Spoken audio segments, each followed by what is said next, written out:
Keyingi randi 9-si tezlik. Ruxsat berilgan tezlik. Bir yo'l bor, 40 deb yozib qo'ygan. Bir yo'l bor, 50 degan. Ha, yo'llar bor. 200 yursa ham bo'ladigan yo'llar bor. Katta yo'llar. Lekin oddiy siz bilan biz yuradigan yo'llarda shunaqa tez yurishlik nima? Ayrim mamlakatlarda belgilangan tezlikdan oshib ketib, shu tezligi sababli halokatga uchrab o'lsa janoza o'qilmas ekan. Chunki o'zini joniga o'zi qasd qildi degan hukm aytilinar ekan bu odamga. Demak, belgilangan tezlikdan oshib ketib, shu tezlik sababli birovni o'ldirdi, qotillik yelkasiga ilinadi qiyomatda. Hamda o'zini o'zi qatl qildi degan hisob-kitob uning yelkasiga qo'yiladi. Tez yuradigan ukalar, o'ylab qo'yinglar. O'zingizlar qatl qilmanglar. Payg'ambar sollallohu alayhi vasallam hayotida misol aytamiz. Rasululloh sollallohu alayhi vasallam aytdilar, bizni oldimizga qaysar tuya minib kelmanglar dedilar. Ya'ni qaysar tuya haliga bir fe'li bor, shu fe'li kelib qolganda hech kimga qaramay tepalab ketadigan, shu xil shapaloq otadigan tuya. Bir kishi minib keladi shunaqa tuya.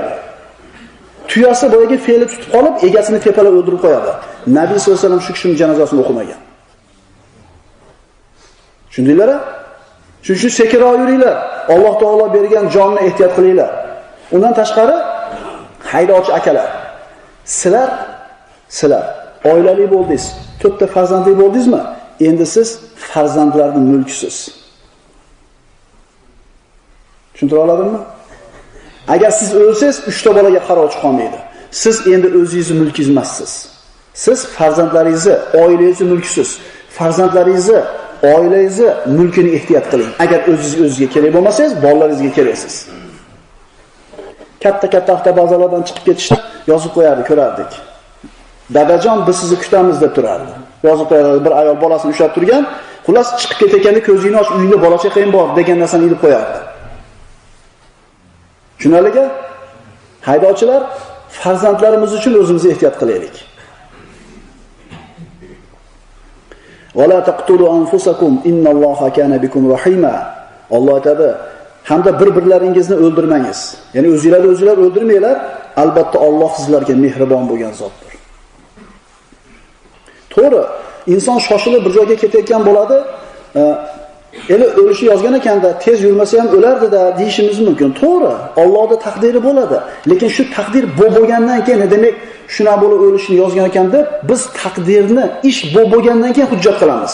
Ana shu musibat, falokat yuz bergunga qadar shu halokatga kirmaslik sabablarini qoyim qilishimiz kerak. 40 dedimi? Bilingki, o'sha 40 deb qo'yganda bir hikmat bor. Chunki shu ishni ustalar belgilagan. Masalan, u o'sha belgini ilib qo'yganlargacha hech narsa emas 50 deb qo'yish yoki 100 deb qo'yish. Shu sharoit, shu yo'lda kengligi, odamning gavjumligini hisobga olib 40 deb qo'yibdi. Ukalar rozi bo'lib yuraveringlar-da. Shu yo'l 40 yurishlikka mos deb belgiladimi? 40 yuringlar. Uyatmas ukalar 40 yurish. Ayni shariatni talab ekan. 50 yurib bo'ldingmi? Yelkanda boyaga bir gunoh turadi.